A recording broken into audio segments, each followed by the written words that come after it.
এদিকে সোনারপুর দক্ষিণের প্রাক্তন তৃণমূল বিধায়ক লাভলি মৈত্র তার গোডাউন থেকে ত্রাণ উদ্ধার হলো। 3 গাড়ি ত্রাণের ত্রিপল, কম্বল।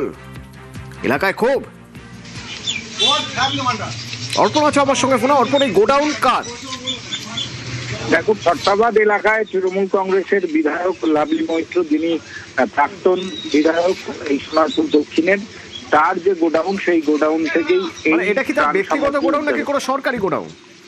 না, এটা ব্যক্তিগত গোডাউন। কারণ তৃণমূল কংগ্রেসের যে কার্যালয় ছিল, সেই কার্যালয়ের পাশেই এই গোডাউন ভাড়া নেওয়া হয়েছিল।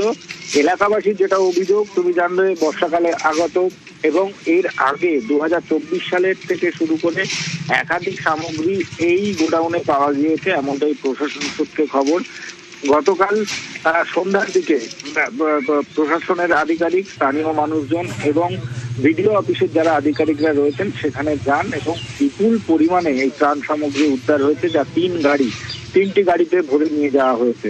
এই ত্রাণ উদ্ধারকে কেন্দ্র করে ব্যাপক চাঞ্চল্য ছড়িয়েছে। বর্তমান যিনি বিধায়ক রয়েছেন রূপা গঙ্গোপাধ্যায়, তিনি যেটা কটাক্ষ সুরে লাভলির নাম নিয়ে যেটা জানিয়েছেন যে শুধুমাত্র ত্রিপল এবং বেশ কিছু প্লাস্টিকের সামগ্রী এবং তার সঙ্গে শীত বস্ত্র, যেটা ওনার প্রয়োজন নেই, সেটাই ফেলে গেছেন, বাদ বাকিগুলো নিয়ে গেছেন। অর্থাৎ এই যে ত্রাণ উদ্ধারকে কেন্দ্র করে কিন্তু একটা কটাক্ষের সুরে বলছেন বর্তমান বিধায়ক।